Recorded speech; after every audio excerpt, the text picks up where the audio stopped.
রাজধানীর বায়ু দূষণের মাত্রা পৌঁছল সর্বোচ্চ সীমায়। প্রশাসনের তরফে বিশেষ সতর্কতা জারি। গ্র্যাপ-4 এর নিষেধাজ্ঞা রাজধানী জুড়ে।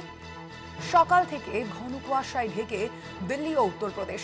সোমবার সকাল থেকে ঘন কুয়াশায় ঢেকে গিয়েছে দিল্লি এবং উত্তরপ্রদেশের বিস্তীর্ণ অঞ্চল। ঘন কুয়াশায় রাস্তায় গাড়ি চালানোর সমস্যাও হচ্ছে। কুয়াশার জেরে দেখাই যাচ্ছে না তাজমহল। কুয়াশায় অবস্থায় বায়ু দূষণের যে তীব্রতা আজও কিন্তু একই রকম ভাবে চোখে পড়ছে। দিল্লির অবস্থা ভয়ানক। আরো বিস্তারিত জানবো, ফোন লাইনে রয়েছেন প্রতিনিধি শাশ্বতী রায়। শাশ্বতী, দিল্লির বায়ু দূষণের অবস্থা এখন বর্তমানে কিরকম? দেখো, রাজধানীতে বায়ু দূষণের সূচক সর্বোচ্চ সীমায় গিয়ে পৌঁছালো এবং একিউআই লেভেল বৃদ্ধি পেয়ে 500-তে গিয়ে ঠেকেছে রোহিণীর ক্ষেত্রে।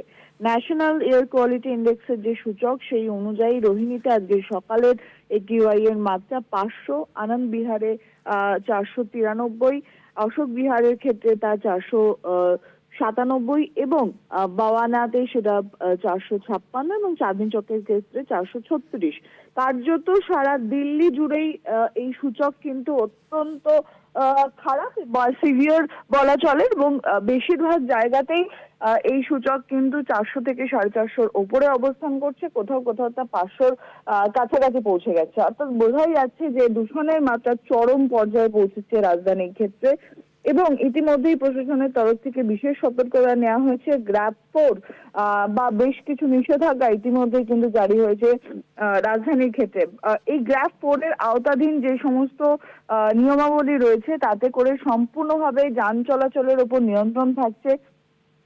যে কোনো ভারী গাড়ি চলাচল করার ক্ষেত্রে সম্পূর্ণ নিষেধাজ্ঞা জারি করা হয়েছে। পেট্রোল ডিজেলের গাড়ির ক্ষেত্রে বেশ কিছু নিষেধাজ্ঞা রয়েছে। যাদের পলিউশন লেভেল অত্যন্ত বেশি সেই সমস্ত গাড়ি বার করা যাবে না রাজধানীর রাস্তায়। এছাড়াও যে সমস্ত কনস্ট্রাকশন সাইট রয়েছে, অর্থাৎ ঘর বাড়ি তৈরি, বিভিন্ন জায়গায় হাইওয়ের কাজ চলছে, বিভিন্ন জায়গায় ফ্লাইওভারের কাজ চলছে, সেগুলোকে সম্পূর্ণভাবে বন্ধ রাখার নির্দেশ দেওয়া হয়েছে এবং শিশুদের ক্ষেত্রে স্কুল যাওয়ার ক্ষেত্রে একেবারেই নিষেধাজ্ঞা।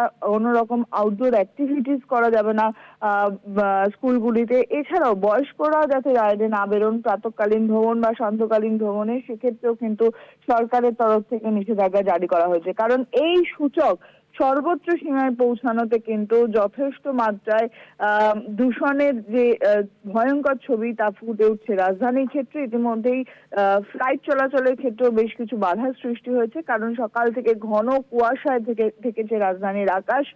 দৃশ্যমানতা অত্যন্ত কমে গেছে এবং যার ফলেই এই পরিস্থিতি নিয়ে কিন্তু যথেষ্ট চিন্তার ভাঁজ প্রশাসনের মাথাতেও।